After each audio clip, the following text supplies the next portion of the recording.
అందరికీ నమస్కారం. ఈ రోజు మనతో ఉన్నారు ప్రముఖ ఆధ్యాత్మికవేత్త టీకేవి రాఘవన్ గురువు గారు ఉన్నారు. మాట్లాడదాం. నమస్కారం గురుగారు. నమస్కారం. గురుగారు, రేపు మాస శివరాత్రి రాబోతుంది. ఆ రోజు విశిష్టత చెప్పండి. ఎలా వినియోగించుకోవాలి ఆ రోజున అందరూ?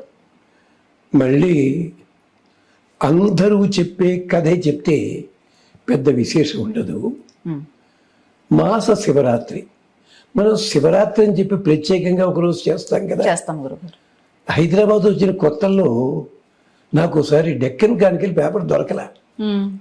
ఏమిటి అన్న, రేపు శివరాత్రి కదండి, ఇవాళ పేపర్ దొరకదన్నాడు. రేపు శివరాత్రి అయితే ఇవాళ పేపర్ దొరకపోవడం ఏమిటి? ఆ తర్వాత అర్థమైంది, ఒకే టిక్కెట్ మీద 2 సినిమాలు అని చెప్పి డెక్కన్ కానికెళ్ళు 5 పేజీలు ఉండేవి. శివరాత్రి నాడు సినిమాలు చూడడానికి వెళ్ళేవాళ్ళు ఈ పేపర్ కొనుక్కుని ఉండేవారు. అలాగే ప్యాక్ కట్టలు దొరికేవి కాదు. శివరాత్రి నాడు రాజ్య జాగరణ చేయమంటే సినిమాలు చూడండి ప్యాక్ కట్టలతో కూర్చోమరా. ఇది 1989-90 దాకా ఇదే నడిచింది. శివరాత్రి అంటే అర్థం అది కాదమ్మా. శివంకరమైన రాత్రి, శుభకరమైన రాత్రి. ప్రతి రాత్రి శుభంకరమే, కాదనంటం లేదు. కానీ స్వామి ఆవిర్భవించిన రాత్రి ఉందే, అది కూడా లింగాకృతిలో ఆవిర్భవించిందే, ఆ రోజు విశేషం గనక అది ప్రత్యేకించి సంవత్సరంలో ఒకటి ఉన్నప్పటికీ ప్రతి మాసంలో కూడా త్రయోదశి నాడు శివరాత్రి, మాస శివరాత్రి అని చెప్పడం జరుగుతుంది. దీని వెనకాల కారణం ఏమిటంటే, విష్ణు ఎలాగా ఉన్నాడు, నారాయణుడు నాభి నుంచి బ్రహ్మగారు వచ్చారు. బ్రహ్మ లోకాలన్నీ సృష్టించేశాడు, బాగుంది. మధ్యలో బాబు ఈయనెందుకండి, బిల్డింగులు లేవు, పాడు లేవు, శ్మశానంలో ఉండాలి. ఆయన వెంటనే ఫలితం ఇచ్చేస్తాడు. ఇచ్చిందాకుండా తప్పుడు పని చేస్తే ఇంకోటి ఎవడో చంపుతాడు అని, ఏ విష్ణువు ఎవడోను. ఎందుకు ఇలాగా? శివతత్వం వెనకాల అర్థం గమనించాలి. బ్రహ్మదేవుడు సృష్టి మొదలుపెట్టాడు, చెట్లు సృష్టించాడు. ఎదగటం లేదు చెట్లు, టైం కావాలి. అలాగే పాములు సృష్టించాడు, పాపులేషన్ పెరగటంలా. ఇదెక్కడ గొడవరా బాబు, సృష్టి అంతా జరగాలి కదా అనుకుంటూ ఉండగా, సరే మొత్తం మీద సనక, సనందన, సనత్ కుమార, సనత్ సుజాతుల్ని పుట్టించాడు. వాళ్ళు అన్నారు, మేము పెళ్లి చేసుకో, సృష్టి చేయం, పోతున్నాం అన్నారు వాళ్ళు. నారదుడు పుట్టాడు, అతను అలాగే ఉన్నాడు. ఇంకా కోపం వచ్చింది బ్రహ్మదేవుడికి. అప్పుడు 2 కనుబొమ్మలు దగ్గరికి పడ్డాయి కోపంతో. ఆ కనుబొమ్మల ముడిలోంచి ఒక జీవుడు నేల మీద పడ్డాడు, ఏడుస్తున్నాడు అట్టకెవకేమని చెప్పి. ఇదేవిడి ఇంతకుముందు ఇంతమంది సృష్టించారు, ఎవరికి ఏడుపు రాలేదు, ఏడో చూసేట. చూస్తే తమాషాగా ఉంది స్వరూపం. సగభాగము స్త్రీ భాగము, సగభాగము పురుష భాగం ఉందిట. ఇలా నేను సృష్టించానేమిటి అనుకున్నట్ట. అప్పుడు వెలిగింది బల్బు. సృష్టి కొనసాగాలంటే కేవలం ఒక్క పురుషుడి వల్ల కాదు, ఒక్క స్త్రీ వల్ల కాదు, 2 తత్వములు కలిసి ఉండాలి. అది బోధించిన పెద్ద మనిషే పరమశివుల వారు. అర్ధనారీశ్వరుడు అంటే ఎప్పుడో పారం సగలు అయిందని అక్కడి నుంచి కాదు, ఇప్పటికే అర్ధనారీశ్వర తత్వము. అప్పుడు వెంటనే కుడి బుధం మీద ఇలా కొట్టుకుంటే స్వయంభూమను పుట్టాడు, ఇటు పక్కన కొట్టుకున్నాడు, శతరూప అనే అమ్మాయి పుట్టింది. మీ ఇద్దరూ కలిసి సృష్టి చేయండి అన్నారు. అయ్యయ్యో, నీ శరీరంలో భాగాలము వరస కుదరదన్నాడు.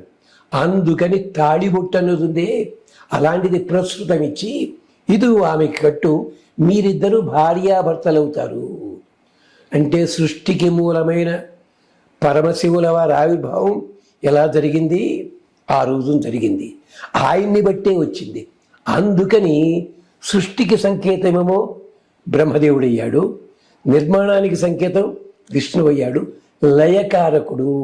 లయం అంటే చంపేయడమనే కాదు, ఈ 2 కలిసి ఉన్న రోజునే లయము. అది నిజమైన లయ కుదురుతుంది అక్కడ, భార్యాభర్తల మధ్య ఆనుకూలత ఉంటే తప్ప. అందుకని అలాంటి రాత్రికి సంబంధించినది ఇది.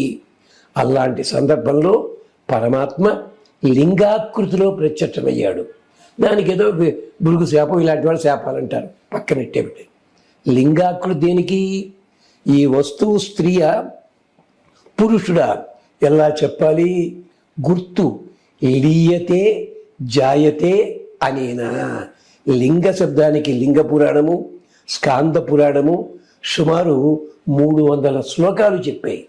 నేను ఒక్కటే మొక్కలో చెప్పా. దేని నుంచి అయితే పుడుతుందో, దేని నుంచి అయితే చేరుతుందో, ఈ రెండిటికి మధ్య ఉన్న స్థితి ఎవరి వల్ల ఉంటుందో అది లింగము. లింగమయతి అంటే చేరుతుంది. అంటే అందుకని పుల్లింగము స్త్రీలింగం అన్నారు. రెండు కలిసి నపూసకులే. మరి నపూసకుడు అంటారా స్వామిని? అనకూడదే. కాదు, శివలింగ శబ్దం అర్థం అది. అంచేతనే దక్ష ప్రజాపతి మాటలకి పార్వతీదేవి కూడా తర్వాత చెప్పింది, నువ్వు తప్పు చేశావు అని చెప్తుంది. శివుడితో చెప్తుంది. అవే నీకు నాకు వివాహం సరిగ్గా చేయలేదు, ఆయన అగ్నిహోత్రం ద్వారా చేయలేదు. ఇప్పుడు నువ్వు రాయబారం నడిపించి నన్ను వివాహం చేసుకో, నేను నీలో సగభాగం అవుతాను. ఇది శివరాత్రికి సంబంధించి పరమశివుల వారి లీలలు అన్నీ తెలుసుకోవడం. ఇప్పుడు మళ్ళీ మీరు అడగచ్చును, మరి అలాంటి పరమశివుడు వరాలిస్తే వాళ్ళంతా ఎందుకంటే అలా దెబ్బతిన్నారు? దెబ్బతిన్నది పరమశివుల వారు ఇచ్చిన వరాల వల్ల కాదు, అడిగిన వరాలు సవ్యంగా వాడుకోని కారణం చేత. పిల్లాడికి పెన్సిల్ చెక్కుకుంటాడేమో అని చెప్పి బ్లేడ్ ఇచ్చాం, వాడు వేలు చెక్కుకున్నాడు. బ్లేడ్ ఇచ్చినవాడు తప్ప? మీ పనివాడికి 5 రూపాయలు 10 రూపాయలు ఇచ్చారు, వాడు తాగి నిద్రపోయాడు, డబ్బులు ఇచ్చి మీరు తప్ప? అలాగా పరమశివుల వారి వరాల్లో దోషాలు లేవు. ఆయన పేరేమిటి? ఆశుతోష. వెంటనే ఫలితమిస్తాడు ఆయన. అది శివానంద లహరిలో శంకరాచార్యులు వారు ఎన్నో అద్భుతమైన శ్లోకాలు చూపించారు. అంచేత అలాంటి శివరాత్రి నాడు చేయాల్సిన పని ఏమిటంటే శివార్చన చేసుకోవాలి, శివలింగానికి అభిషేకం చేయాలి. అమ్మా ఏమీ అనుకోద్దు, ఆడవాళ్ళకి అభిషేకం చేసే యోగ్యత లేదని వేదమే చెప్పింది. ఈ మధ్య ఆడవాళ్ళకి కాదమ్మా, నెలలో 5 రోజుల్లో కూడా వీళ్ళు చేసుకోవచ్చు అని చెప్పి కొత్తగా బిల్డింగ్లు కట్టారు ఓ చోట, దేవాలయంలో. అభిషేకాలు చేసేస్తున్నారు గురుగారు. అది ఎంచేతంటే అభిషేకం అన్నది ఎవరికి?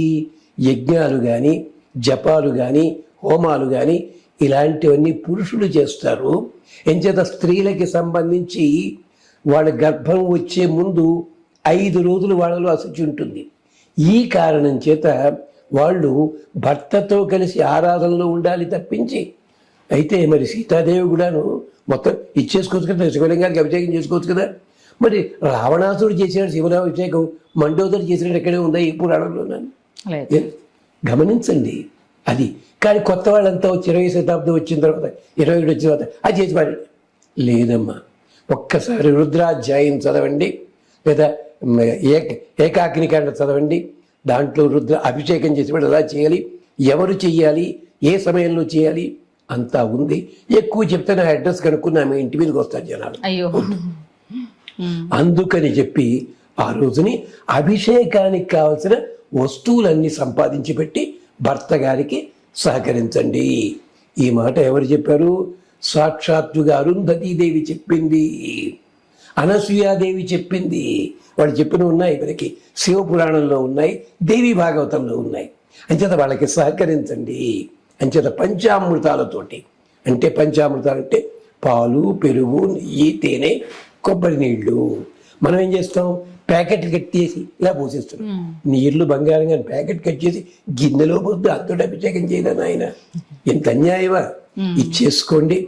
ఆ రోజుని స్వామికి ఆరాధన చేసుకుని చక్కగా ప్రదక్షిణలు 3 కానీ 11 కానీ చేసుకుని స్వామికి పలహారముగా బిల్వదళములు, బిల్వపత్రం ఇలాంటివి పెట్టుకుని ఆ వృక్షం నుంచి అది పట్టుకొచ్చి అది కూడా చేసి స్వామికి విభూతితోటి అలంకరణ చేయండి, విభూతి ధరించండి. ఈ మధ్య శివాలయాల్లో కూడా పులిహార, దద్దోజనం, చక్కెర పొంగలి, ఆఖరికి మేరీమాత గుళ్ళో కూడా ఇవాళ స్పెషల్ అని చెప్పి పులిహార చేస్తున్నారు. 2-3 చోట్ల చూశానది. ఇలా లేదమ్మా, వాళ్ళకి ఇవే దాంతోటని కాదు అక్కడ. అందుకనే శంకరాచార్య శ్లోకంలో చెప్పారు, టైం అయిపోతుంది. కించిత్ భక్షిత మాంసకమలం నవ్యోపహార అయితే. ఆ కన్నప్ప వాళ్ళ అక్కయ్యట మాంసం వండుతూ తీయగా ఉందో చూద్దని ఇలా తిందిట. అది పట్టుకెళ్ళి భోజనం పెట్టాట పాపం. ఇది ఎక్కడ గొడవయ్యా అన్నారు శంకరాచార్య. అక్కడ భక్తి వాడికి తెలియదు, మనం తెలుసున్న వాళ్ళం. లేదు అయితే ఓ పని చేయండి, ఈ ఆరాధన చేసిన వాళ్ళకి మీరు సహకరించండి, శివాలయ దర్శనం చేసుకోండి, నందీశ్వరుని పూజించండి. ఆ రోజుని ఒక లలితా స్తోత్రమే చదవడం కాదు, లలితా సహస్రం కాదు, శివాష్టోత్తరం కూడా చదవండి. ఇంకొకటి అందరికీ చేతులు జోడించి నమస్కరిస్తున్నా. లలితా పారాయణ చేసే వాళ్ళంతా ఆ పారాయణ చేసి ఆపేస్తారు. కానీ లింగాష్టకం చదివి తీరాలి. ఇద్దరిని విడగొట్టకండి, ఇద్దరు కలిసి ఉంటారు. నిజమే, అమ్మవారే ప్రత్యేకత ఉంది, కాదంటం లేదు. కత్తెర, దాని సిసర్స్ అన్నాడు ఇంగ్లీష్లో వాడు. ఏ సిసర్ అనకూడదా? కాదు, రెండు వేరువేరుగా ఉన్న కలిసే ఉంటాయి, అది చెప్పడానికి. అంచేత ఇది చెయ్యండి, శివారాధన చేయండి. శివ సంబంధమైన స్తోత్రాలు ఏమున్నా అద్భుతమైన స్తోత్రాలు ఉన్నాయి, అవి చేసుకోండి. ఇది మాస శివరాత్రికి. తద్వారా ఏం జరుగుతుంది? మిగిలిన మాసం అంతా కూడా మనకి క్షేమంకరం అవుతుంది. ఇది చెప్పొచ్చేది.